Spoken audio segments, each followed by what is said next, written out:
Good morning, students. Today we will continue with the chapter 2, Principles of Management. Do you remember yesterday in the last video I discussed with you 14 principles of fuel. Now let us discuss the 4 scientific principles of F.W. Taylor.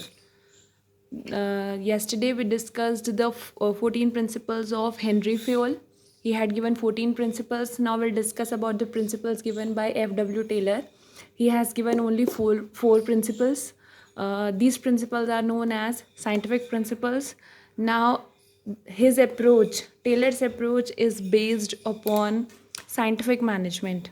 Scientific management means knowing exactly what you meant to do and seeing that they do it in the best and cheapest way. Taylor believed on the fact that instead of trial and error approach, there should be a particular approach that has to be based on science, ठीक है, and that method should be used in the organization so as to increase the efficiency, increase the productivity in the organization. ठीक है, जो ये scientific management का concept दिया है वो F.W. टेलर ने दिया है. साइंटिफिक मैनेजमेंट जो है वो कह लो कि साइंस ऑफ मैनेजमेंट के ऊपर बेस्ड है. टेलर ये कहते हैं कि मैनेजर्स को एक ऐसी अप्रोच यूज़ करनी चाहिए जो मेथड ऑफ साइंस के ऊपर बेस्ड हो. प्रॉब्लम्स डेवलप करना, प्रॉब्लम्स स्टडी करना, ऑल्टरनेटिव्स डेवलप करना, सॉल्यूशंस पे फोकस करना, देखना कि क्या क्या कॉन्सिक्वेंसेज होंगे हर एक्टिविटी के, प्रोग्रेस को मेजर करना और कंक्लूजन्स ड्रॉ करना. इन सब के ऊपर फोकस किया है F.W. टेलर ने. ठीक है, टेलर को हम कहते हैं father of scientific management. This can be a one marker question. Who is known as the father of scientific management? Make your note in your notebook. Who is known as the father of scientific management? The answer is F.W. Taylor. Okay. Taylor broke up human activity into small parts and found out how it could be done, how this could be done, the scientific management in less time and with increased productivity. चलो अब इसके 4 principles के बारे में बात करते हैं. ठीक है, पहला है science not rule of thumb. Science not rule of thumb का मतलब टेलर ये मानते हैं कि हर काम को करने का सिर्फ एक ही बेस्ट मेथड होता है एफिशिएंसी को बढ़ाने का, और कोई मेथड नहीं हो सकता. साइंस यानी कुछ logical method. Rule of thumb का मतलब होता है hit and trial and error approach, कि तुक्का मार के देखते हैं ये वाला मेथड काम कर रहा है, अच्छा ये नहीं काम कर रहा है तो चलो अगले मेथड पे चलते हैं, ये भी काम नहीं कर रहा है तो चलो अगले मेथड पे चलते हैं. ये टेलर कहते हैं कि ये ट्रायल एंड एरर अप्रोच नहीं चलेगा ऑर्गेनाइजेशन में. It wastes the efforts of the you can say employees, the resources of the organization, time waste हो रहा है. everything should be scientific. ठीक है, तो Taylor believe that there was only one best method to maximise the efficiency and this method can be developed through scientific study and analysis of each element of job. ठीक है, कि Taylor कहते हैं कि सबसे हर काम को करने का सिर्फ एक ही बेस्ट मेथड हो सकता है, और इस मेथड को हम कैसे डेवलप कर सकते हैं साइंटिफिक स्टडी से. हर एलिमेंट के हर जॉब के कह लो हर जॉब के हर पहलू को स्टडी करके, और जो मेथड डेवलप होगा वो ये जो रूल ऑफ थंब है या फिर ट्रायल एंड एरर अप्रोच है उसको सब्सटीट्यूट करना चाहिए. यानी रूल ऑफ थंब या ट्रायल एंड एरर अप्रोच को छोड़ के मैनेजमेंट को इस बेस्ट मेथड को यूज़ करना चाहिए ऑर्गेनाइजेशन में एफिशिएंसी को बढ़ाने के लिए. ठीक है, अगर साइंटिफिक मेथड इन्वॉल्व होगा तो ह्यूमन एफर्ट्स की सेविंग होगी, टाइम बचेगा ऑर्गेनाइजेशन का, ज़्यादा अच्छे से प्रोसेसेस जो है वो कैरी आउट होंगे. ओके, देन बस इसमें इतना ही था. Next principle is harmony not Discord. Harmony होता है मिल के चलना, डिस्कॉर्ड होता है किसी भी तरह का मनमुटाव. फैक्ट्री सिस्टम, इसमें टेलर कहते हैं इसके अंदर कि फैक्ट्री सिस्टम ऑफ प्रोडक्शन के अंदर क्या होता है, मैनेजर्स जो है वो लिंक होते हैं between the owners and the workers. यही होता है, मैनेजर्स लिंक होते हैं ओनर्स और वर्कर्स में. अब मैनेजर्स को काम निकलवाना होता है वर्कर्स से, तो ये एक पॉसिबिलिटी है कि वर्कर्स के बीच में और मैनेजर्स के बीच में एक क्लास कन्फ्लिक्ट रहे. क्लास कन्फ्लिक्ट मतलब जैसे आप समझ सकते हो जैसे थोड़ा स्टूडेंट्स और टीचर्स का होता है, है ना। वैसे ही जो मैनेजर्स और वर्कर्स के बीच में, उनके बीच में एक क्लास कन्फ्लिक्ट होता है। क्लास कन्फ्लिक्ट मतलब मैनेजर्स अपना काम निकलवाना चाहते हैं और वर्कर्स चाहते हैं कम काम में उनको ज़्यादा सैलरी मिल जाए, इस तरीके का। टेलर ने कहा कि इस तरह के मनमुटाव से, कन्फ्लिक्ट से किसी को हेल्प नहीं मिलेगी। तो टेलर ये कहते हैं कि there should be complete harmony between the management and the workers, both should realise that each one is important. और इसको अचीव करने के लिए, हार्मनी को अचीव करने के लिए टेलर ने जो एम्फेसिस किया किस पे, मेंटल रेवोल्यूशन पे फोकस किया। This is one of the very prominent questions जो एग्जाम में बार बार पूछा जाता है, what do you mean by mental revolution. ठीक है, you should write the answer. Mental revolution involves change in the attitude of workers and management towards one another. ठीक है, mental revolution का मतलब होता है वर्कर्स और मैनेजमेंट के एटीट्यूड में बदलाव आना एक दूसरे के लिए। कंपटीशन की स्पिरिट से कॉपरेशन की स्पिरिट तक जाना है। Competition should be replaced by cooperation. Both should realise that they require one another. Both should aim to increase the size of production. इससे क्या होगा, दोनों के बीच में कन्फ्लिक्ट्स नहीं होंगे और वर्कर्स भी ये किसी तरह के ट्रेड यूनियन पे या स्ट्राइक्स पे जाने की नहीं सोचेंगे। ठीक है, वर्कर्स अपनी तरफ से स्ट्राइक्स पे नहीं जाएंगे और जो मैनेजमेंट है, management should share the gains of the company with the workers. ठीक है, workers on their part should work hard and they should be willing to accept all the kinds of changes for the good of the company. और Taylor ये भी कहते हैं कि जब तक एम्प्लॉयर अपने गेंस एम्प्लॉयज़ के साथ शेयर नहीं करता, उसके गेंस ज़्यादा टाइम तक नहीं रह सकते। तो गेंस को एम्प्लॉयज़ के साथ शेयर करना है। Prosperity for the employer can not exist for a long time unless it is accompanied by prosperity for the employees and vice versa. तो अगर मैनेजर जो वर्कर्स से हार्ड वर्क करवा रहे हैं तो कुछ टाइम, तो एक टाइम ऐसा आना चाहिए कि जो मैनेजर है वो वर्कर्स के कह लो वर्कर्स को एक्स्ट्रा बोनस दे। राइट, इससे दोनों की प्रॉस्पेरिटी जो है वो लॉन्ग टर्म में बनी रहेगी। समझ आया आपको? आपको ये प्रिंसिपल एक्सप्लेन करना है और व्हाट इज़ मेंटल रिवोल्यूशन, इसके बारे में बात करनी है। Now the next principle given by Taylor और द साइंटिफिक प्रिंसिपल। इन सबको साइंटिफिक प्रिंसिपल बोलते हैं क्योंकि किसने दिए हैं, टेलर ने दिए हैं। He is the father of scientific management और उसके द्वारा दिए गए प्रिंसिपल्स को हम कहते हैं scientific principle. Next principle is cooperation not individualism. Cooperate करना है, अपने अपने बारे में नहीं सोचना है। इंडिविजुअलिज्म मतलब कि ये नहीं कि वर्कर अपने बारे में सोच रहा है, मैनेजर अपने बारे में सोच रहा है, ये चीज़ नहीं होनी चाहिए।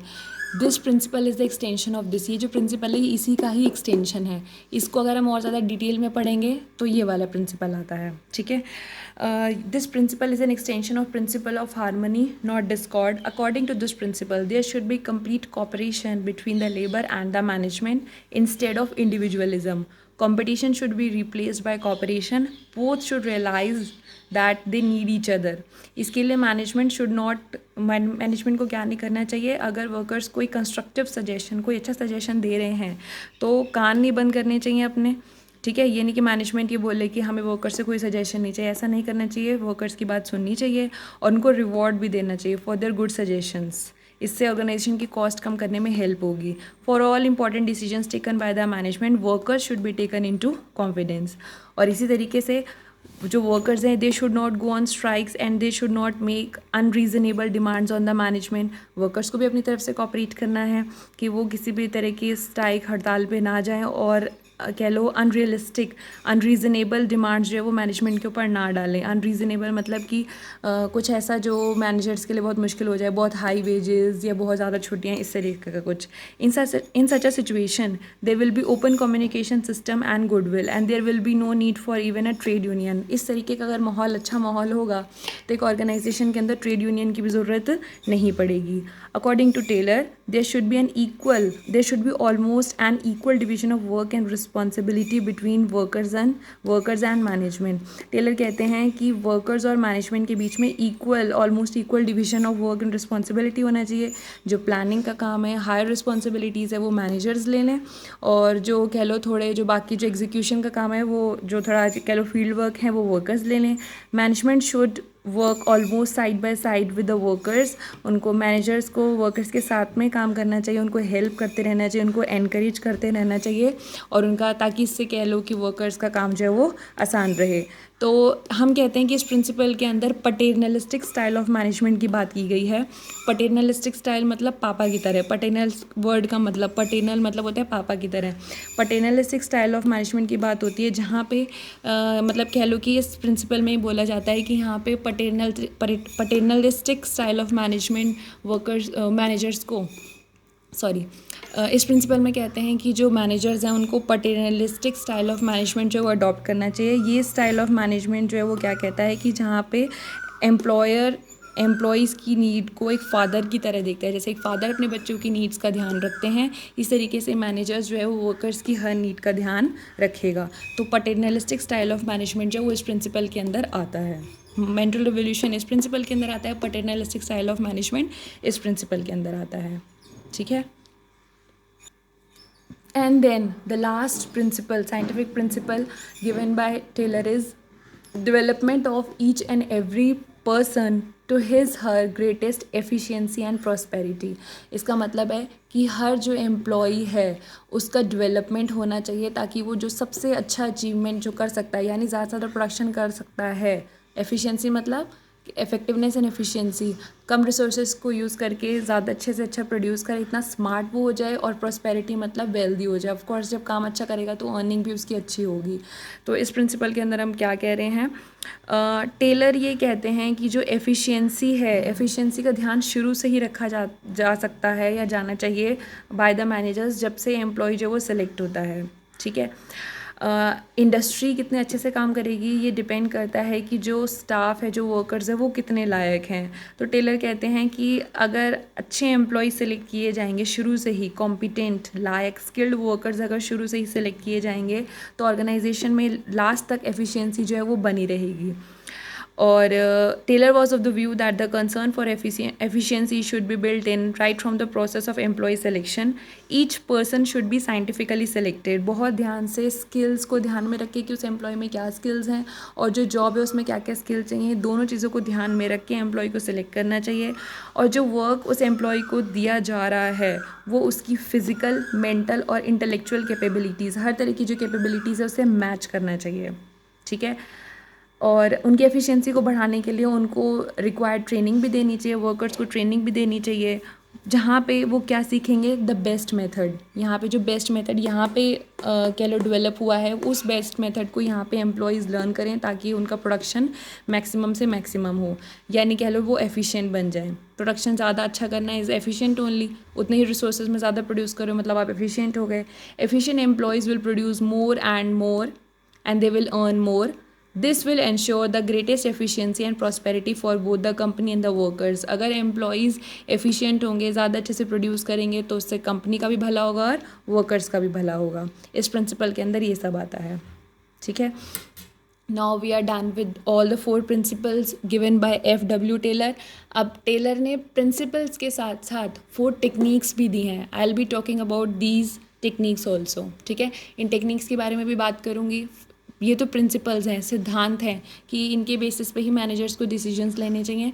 कुछ टेक्निक्स भी हैं, टेक्निक्स ज़्यादा रियलिस्टिक होती हैं और ज़्यादा कह लो एप्लीकेबल होती हैं। उन टेक्निक्स को अप्लाई करके वर्कर्स से सीधे ज़्यादा प्रोडक्शन जो है वो करवाया जा सकता है। तो ये तो प्रिंसिपल्स हैं। अब इससे पहले कि I will be going towards scientific techniques given by Taylor, उससे पहले मैं आपको कुछ क्वेश्चन जो हैं वो करवाऊँगी based upon the principles given by Taylor. और जो लास्ट वीडियो में क्या था, principles given by Fayol. 14 principles उसके और 4 प्रिंसिपल्स इसके। पहले इनके कुछ क्वेश्चंस कर लेते हैं, उसके बाद फिर नेक्स्ट टॉपिक पे चलेंगे। ठीक है। ये देखो, डू यू रिमेंबर 2 प्रिंसिपल्स थे, principles given by Fayol, unity of command और यूनिटी ऑफ डायरेक्शन। इन दोनों के बीच का डिफरेंस ये बहुत बार पूछा जाता है। यूनिटी ऑफ कमांड के अंदर क्या था, मीनिंग क्या है कि एक सबऑर्डिनेट को एक ही सुपीरियर से कह लो ऑर्डर मिलना चाहिए और वो एक ही सुपीरियर की तरफ रिस्पॉन्सिबल होना चाहिए, आंसरेबल होना चाहिए। ठीक है। और यूनिटी ऑफ डायरेक्शन क्या कहता है कि ग्रुप ऑफ एक्टिविटीज़, यानी कि जैसे एक डिपार्टमेंट है, डिफरेंट डिपार्टमेंट्स होते हैं ना, personal department, personal department, finance department, marketing department, इन सब का एक ही ऑब्जेक्टिव होना चाहिए, वन हेड वन प्लान, कि उनको ऑर्गेनाइजेशन के ऑब्जेक्टिव्स जो हैं वो अचीव करने हैं। Each group of activities having the same objective must have one head and one plan. इसका एम है ड्यूअल सबॉर्डिनेशन से बचना। ड्यूअल सबॉर्डिनेशन मतलब कि एक एम्प्लॉय को एक से ज़्यादा से ऑर्डर ना मिले, वरना वो एम्प्लॉय जो है वो कंफ्यूज हो जाएगा। एक से ज़्यादा सीनियर से ऑर्डर ना मिले, वरना वो कंफ्यूज हो जाएगा। और इसका एम है यूनिटी ऑफ डायरेक्शन का, कि एक्टिविटीज़ ओवरलैप ना हो, यानी ये ना हो कि हर डिपार्टमेंट जो है वो अपने अपने ऑब्जेक्टिव्स अचीव कर रहा है, तो क्या होगा, एक्टिविटी जो कह लो ऑर्गेनाइजेशन का टाइम है वो वेस्ट होगा, सब अपने अपने गोल्स की तरफ ध्यान देंगे, इस ऑर्गेनाइजेशन के गोल्स जो है वो पूरे नहीं होंगे। इसे हम बोलते हैं overlapping of activities. Overlapping of activities का मतलब है एक्टिविटीज़ दोहराई जा रही हैं लेकिन ऑर्गेनाइजेशन के गोल्स जो है वो पूरे नहीं हो रहे हैं। इम्प्लीकेशन यानी अफेक्ट, यूनिटी ऑफ कमांड का असर सिर्फ एक इंडिविजुअल एम्प्लॉय पे पड़ता है, इसमें सिर्फ हम एक कह लो एम्प्लॉय की बात कर रहे हैं। और यूनिटी ऑफ डायरेक्शन से पूरी ऑर्गेनाइजेशन अफेक्ट होती है, क्योंकि जो डिफरेंट डिपार्टमेंट्स हैं वो पूरी ऑर्गेनाइजेशन को कवर करते हैं। डिफरेंट डिपार्टमेंट्स को मिलके ही तो पूरी ऑर्गेनाइजेशन जो है बनती है, तो यूनिटी ऑफ डायरेक्शन से पूरी ऑर्गेनाइजेशन इफेक्ट होती है। तो ये डिफरेंस है यूनिटी ऑफ कमांड और यूनिटी ऑफ डायरेक्शन में जो आपको करने हैं। सेकेंड जो डिफरेंस है that is the difference between centralisation and decentralisation. आपका एक प्रिंसिपल था ना, सेंट्रलाइजेशन एंड डिसेंट्रलाइजेशन, इन दोनों के बीच का डिफरेंस दिया हुआ है। प्रिंसिपल तो ये कहता है कि फ्योल कहते हैं कि एक ऑर्गेनाइजेशन कभी भी मतलब कंप्लीटली सेंट्रलाइज या डिसेंट्रलाइज नहीं होनी चाहिए, एक बैलेंस होना चाहिए दोनों में डिफरेंस जो है हमें करना है। सेंट्रलाइजेशन का मतलब होता है concentration of decision making authority, की कोई टॉप अथॉरिटी है जैसे सारी डिसीजन मेकिंग उसके हाथ में, जैसा कि ज़्यादातर स्मॉल ऑर्गेनाइजेशंस में होता है। और डिसेंट्रलाइजेशन का मतलब होता है डेलीगेशन। डेलीगेशन बताया था ना, डेलीगेशन वर्ड का मतलब transfer of authority from superior to subordinate. Delegation का मतलब होता है कि अथॉरिटी ट्रांसफर कर दी जाए throughout all the levels of the organisation, पूरी ऑर्गेनाइजेशन में अथॉरिटी जो है बिखेर के दे दी जाए। डिसीजन मेकिंग सेंट्रलाइजेशन में टॉप मैनेजमेंट के पास रहती है, और डिसेंट्रलाइजेशन में चेन ऑफ कमांड यानी नीचे ऑर्गेनाइजेशन में नीचे नीचे नीचे जो डिसीजन मेकिंग पावर है वो दे दी जाती है डिसेंट्रलाइजेशन में। सेंट्रलाइजेशन सूटेबल होता है स्मॉल ऑर्गेनाइजेशंस के लिए, और डिसेंट्रलाइजेशन सूटेबल होता है लार्ज ऑर्गेनाइजेशंस के लिए। You have to make a note of both these differences. अभी जो पीछे बताया unity of command, unity of direction, and this centralisation and decentralisation, both of these differences are required to be written in your notebook. Now let's have the glimpses of the topic covered today. Scientific management, meaning of scientific management, ये इसकी definition है। इसका note banana, what do you mean by scientific management. तो यहाँ से लेके यहाँ तक इसका आंसर हो गया, ठीक है। ये मेन आंसर है, इसके अलावा डिटेल में लिखना है तो ये भी लिख सकते हो। और ये who is known as the father of scientific management, Taylor.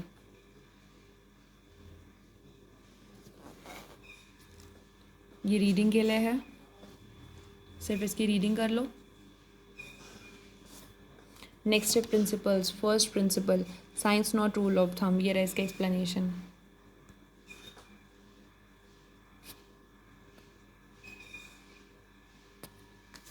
वही पीछे वाला प्रिंसिपल, यहाँ तक बहुत है, फर्स्ट प्रिंसिपल, ठीक है, यहाँ तक। Then the second principle, harmony not discord, यहाँ से लेके यहाँ तक पूरा। Since there will be case studies you are required to know each and everything related to these.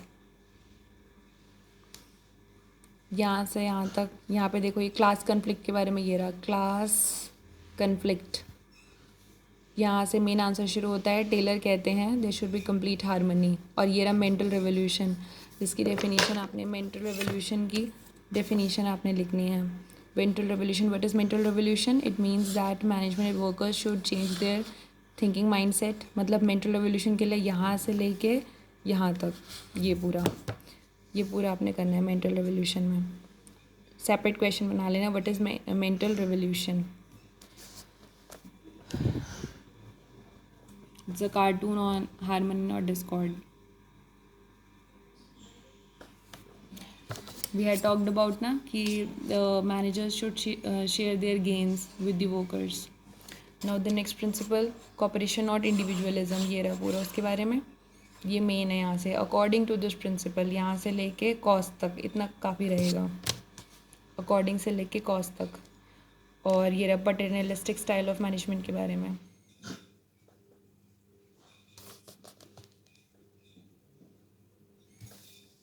And the last principle, development of each and every person to his greatest efficiency and prosperity.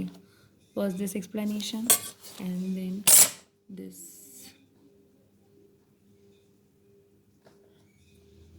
ठीक है, यहाँ तक। Please prepare your notes. एक ये यहाँ से लेके यहाँ तक शॉर्ट में साइंटिफिक प्रिंसिपल्स जो हैं वो दिए हुए हैं. Like if you want to prepare your notes तो शॉर्टेस्ट जो कह लो टू द पॉइंट जो इनके बारे में है ये आप लिख सकते हो.